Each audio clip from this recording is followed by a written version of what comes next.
Let's spike crime की कहानी। अपराध करना पाप है, पुलिस हमारी बाप है। को डुबाया इन्होंने बाल पकड़ के, माँ के लोगों के मैं खुद देख के सर। इंदौर भारत का वो शहर जिसे मिनी मुंबई भी कहते हैं। एक टाइम पे ये शहर गैंगस्टर दुर्लभ कश्यप के डर के लिए जाना जाता था। 2020 में जब उसकी मौत हुई तो सबको लगा कि अब तो इंदौर की अंडरवर्ल्ड शांत हो जाएगी, पर ऐसा हुआ नहीं, बल्कि उसकी जगह एक नया बदमाश आ गया। और ये बंदा सलमान लाला उर्फ शाहनवाज था, जो गोली और चाकू के साथ साथ सोशल मीडिया के लाइक्स और फॉलोअर्स से भी राज करता था। वही सलमान लाला जो था तो गैंगस्टर, जिस पर चल रहा था बहन बेटियों की इज्जत लूटने का मुकदमा। लेकिन फिर एक दिन जब उसकी मौत हो गई तो उसकी मैयत पर लोगों का हुजूम उमड़ पड़ा। भीड़ इतनी जैसे कोई मसीहा मरा हो। लोग उसके मौत पर बवाल ऐसे मचाने लगे जैसे सबका हीरो इस दुनिया से चला गया हो। ठीक वैसे ही जैसे कभी आंखों में सुरमा लगाने वाले गैंगस्टर के लिए होता था। जी हाँ, दुर्लभ कश्यप जो था उज्जैन का एक नौजवान लड़का, वो भी एक अच्छे परिवार का। माँ उसकी टीचर थी, लेकिन दुर्लभ बहुत कम उम्र में ही क्राइम की दुनिया का बड़ा नाम बन गया था। उसका स्टाइल एकदम अलग था। माथे पर तिलक, आंखों में काजल और कंधे पर काला कपड़ा। और वो सिर्फ स्टाइल ही नहीं मारता था, बल्कि सोशल मीडिया पर भी दबंगई खुलेआम दिखाता था। और इससे यंग लोग उसकी तरफ खींचे चले आते थे। दुर्लभ पर 11 से ज़्यादा केसेस थे, जिसमें मर्डर अटेम्प्ट और सीरियस मारपीट चाकूबाजी के मामले थे। लेकिन 6 सितंबर 2020 को एक गैंग वार में चाकू से ही उसकी मौत हो जाती है। दुर्लभ के जाते ही उज्जैन इंदौर के अंडरवर्ल्ड में एक खाली जगह बन गई थी, जिसे भरने की कोशिश बहुतों ने की, पर कोई भी उसकी जगह नहीं ले पाया। इसी खाली जगह का फायदा उठाया सलमान लाला ने। उसका क्रिमिनल रिकॉर्ड 15 साल की उम्र में ही शुरू हुआ था, जब उस पर किडनैपिंग और रेप का पहला केस दर्ज हुआ था। पर उसकी क्रिमिनल माइंडसेट तो 13 साल की उम्र में ही दिख गई थी। जब वो छोटी सी उम्र में था तब उस पर लड़कियों की इज्जत लूटने का आरोप लगे थे। उस वक्त शायद लोगों को लगा होगा कि बचपन की गलती है, लेकिन बढ़ते उम्र ने यह साबित कर दिया कि उसका जन्म ही अपराध की दुनिया में आने के लिए हुआ था। उसकी तमाम गलतियों ने उसे क्राइम की दुनिया में धकेल दिया और वहीं से उसकी लाइफ ने एक अलग टर्न ले लिया।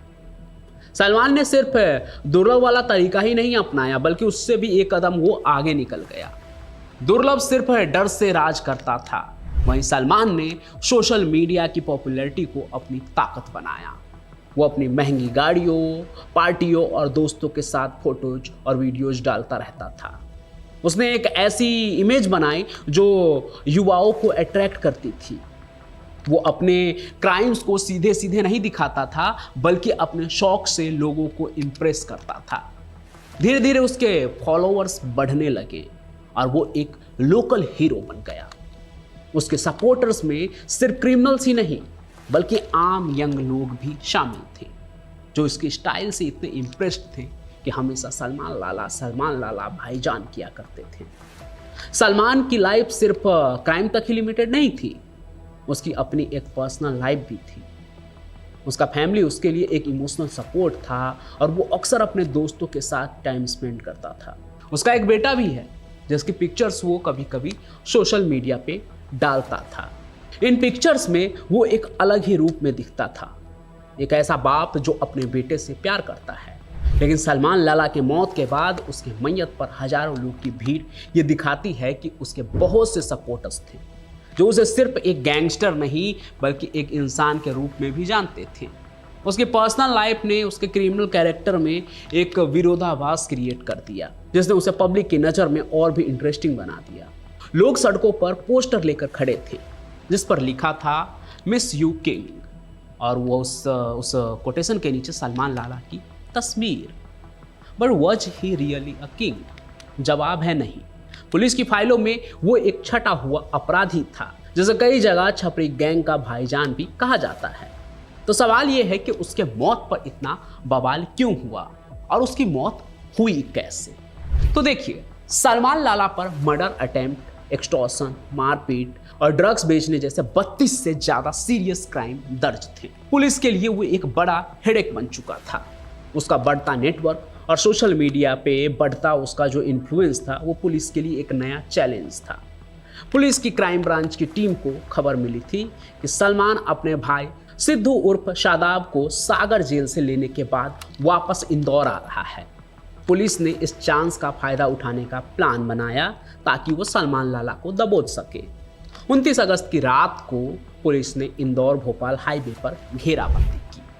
सलमान और उसके कुछ साथी अपनी एसयूवी में थे। पुलिस ने गाड़ी रोकने की कोशिश की। सलमान के कुछ साथी पकड़े भी गए, पर वो अंधेरे का फायदा उठाकर भाग गया। पुलिस भी उसके पीछे लग गई और चूहे बिल्ली का खेल शुरू हो गया। इसी दौरान वो लसूड़िया परिहार गांव के पास एक गहरे पानी के पिट यानी गड्ढे में कूद गया।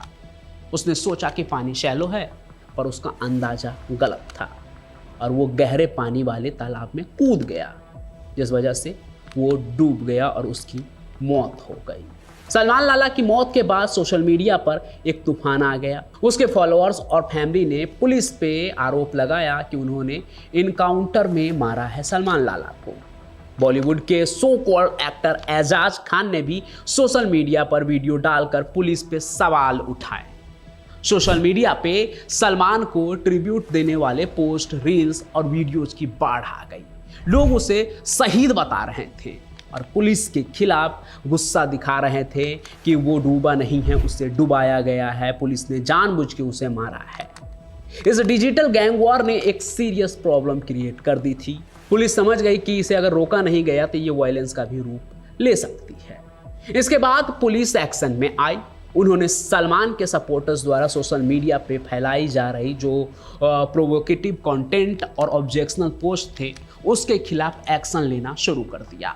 पुलिस ने काफ़ी लोगों को पूछताछ के लिए बुलाया और एक्टर एजाज खान के खिलाफ भी क्रिमिनल ग्लोरिफिकेशन का केस दर्ज किया। इसके बाद एजाज खान ने अपना वीडियो डिलीट कर दिया और माफी भी मांगी। पुलिस ने सोशल मीडिया प्लेटफॉर्म से सलमान लाला से जुड़े सभी ऑब्जेक्शनल और भड़काऊ अकाउंट्स को बंद करने के लिए भी कहा और ये प्रोसेस भी शुरू हो गया कि अकाउंट्स ब्लॉक किए जाएंगे। ये एक बड़ा और नया तरीका था जो दिखाता है कि अब क्राइम की दुनिया सिर्फ सड़कों तक लिमिटेड नहीं है। ऐसा नहीं है कि कुछ अपराधी मिलकर सड़क पर बवाल मचा देंगे बस इतना, बल्कि अब सोशल मीडिया भी उसका एक बड़ा हिस्सा बन गई है, जहां सोशल मीडिया के ज़माने में लोग अपराधी को भी सही ठहराने लगते हैं। अब देखिए, सलमान लाला की फैमिली अगर पुलिस पर सवाल उठाए कि पुलिस ने जानबूझकर उसे मारा है, वो डूबा नहीं है, उसे जानबूझकर डुबाकर मारा गया है, अगर ऐसा हुआ है तो बेशक कोर्ट में अगर ये प्रूव हुआ तो जांच होगी और दोषी पुलिस वाले को सजा भी मिलेगी। भले ही सलमान लाला गैंगस्टर था, अपराधी था, पुलिस के फाइलों में उसका नाम दर्ज था, लेकिन पुलिस को भी ये अधिकार नहीं है कि वो उसे जानबूझकर मार दे जब तक कि कोर्ट कोई फैसला नहीं लेता है। तो अगर ऐसा कोई मामला हुआ तो परिवार इस पर सवाल उठा सकता है और इसकी जांच भी होगी। अगर कोई गलत होगा तो उसके खिलाफ जांच भी होगी, उन्हें सजा भी मिलेगी। राजस्थान का एक केस आपको बताता हूँ। राजस्थान में आनंदपाल के केस में भी ऐसा ही हुआ था कि पुलिस ने फेक इनकाउंटर किया था, बाद में वो प्रूव हुआ तो पुलिस के खिलाफ भी केस चला। मुंबई के कई सुपर कॉप फेक इनकाउंटर के केस में फंसकर जेल की सजा काट रहे हैं। कभी हीरो हुआ करते थे, अखबार में फोटो छपता था, अब वो जेल के सलाखों के पीछे हैं क्योंकि उन्होंने फेक इनकाउंटर किया था। तो ऐसा नहीं है कि पुलिस फेक इनकाउंटर करके बच जाए, लेट सवेर सजा उन्हें भी मिलती है अगर ये सही साबित हुआ तो। लेकिन अपराधी के कुछ चाहने वाले सोशल मीडिया का बेजा इस्तेमाल करके लाला के क्राइम को ग्लोरीफाई करेंगे, उसे हीरो बनाएंगे, तो ये गलत है। इससे होगा क्या? सोसाइटी में नए यूथ को यही लगेगा कि वो कोई महान इंसान था जिसके मौत पर इतनी भीड़ थी और जिसके खिलाफ लोग इतना कुछ कर रहे हैं, उसके मौत के खिलाफ उसे मिस यू किंग कह रहे हैं, एक अपराधी को राजा बता रहे हैं। तो कल को वैसा ही जो यूथ है वो भी बनना चाहेंगे। और मैं यकीन के साथ कहता हूँ कि लाला का पोस्टर लेकर भी जो लोग घूम रहे हैं वो भी नहीं चाहेंगे कि उनका बच्चा, उनका भाई लाला की तरह बने, सलमान लाला की तरह बने और उसके जैसा उसका अंत हो। दुर्लभ के पिता भी नहीं चाहते थे कि कोई भी बच्चा, कोई भी लड़का उनके बेटे की तरह बने, जिसका अंत क्या हुआ? चाकुओं से तय हो गया। एक छोटी सी उम्र में मारा गया दुर्लभ कश्यप। बाकी सलमान लाला की कहानी सिर्फ एक गैंगस्टर की लाइफ और डेथ की कहानी नहीं है, बल्कि ये प्रूव है कि आजकल क्राइम का केस कैसे चेंज हो रहा है, कैसे इन सभी चीज़ों में सोशल मीडिया का भी इस्तेमाल हो रहा है। दुर्लभ कश्यप का जो एरा था वो डर और वायलेंस का था, वहीं सलमान लाला ने सोशल मीडिया से एक नया एम्पायर बनाया जहां गैंगस्टर भी हीरो बन सकते हैं। अभी आप देखेंगे कि उसका छोटा सा बेटा है, उसको लेकर भी लोग अब लिख रहे हैं छोटा लाला, जूनियर लाला। मतलब क्या आप करना चाहते हैं इसका कोई तुक नहीं है।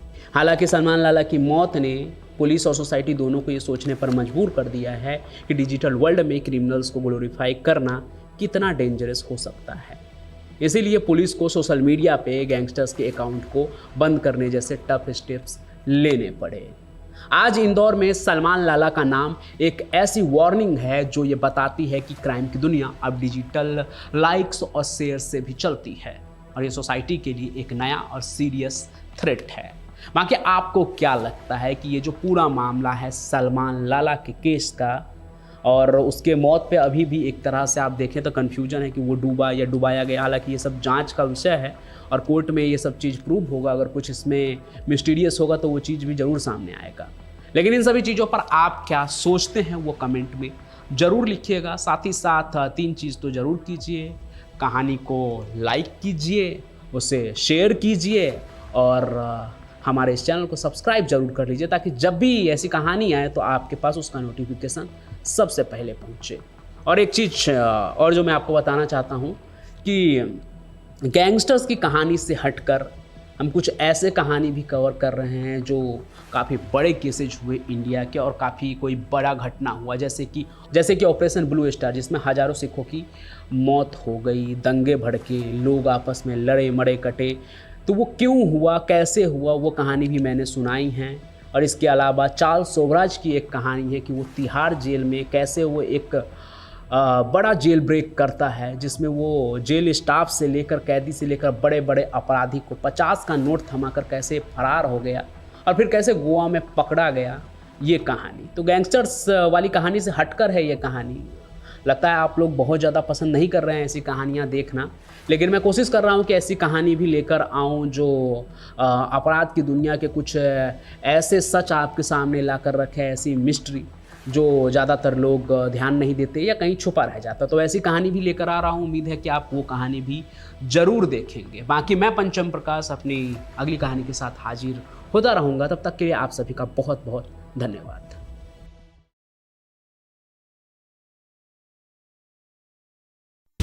आप सुन रहे थे let's make modern radio. Follow कीजिए हमें हमारे सोशल मीडिया प्लेटफॉर्म्स पर। Marketing strategies, corporate stories, brand building ideas, marketing case studies और इनोवेशन एक अलग पर्सपेक्टिव से जो आपने कभी नहीं सुना होगा। Let's mic more than radio लेकर आ रहे हैं एक ऐसा ही unique show for all marketing aspirants, professionals, startups and entrepreneurs every Saturday at 11 a.m. The Marketing Show with Dr. Shekhar Trivedi, streaming exclusively on Let's Mic app and YouTube channel. इसे radio पे सुनने के लिए download करें Let's Mic app और visit www.letsmic.com। Let's Mic अब खबरें radio app पे। ये है मोर दैन रेडियो।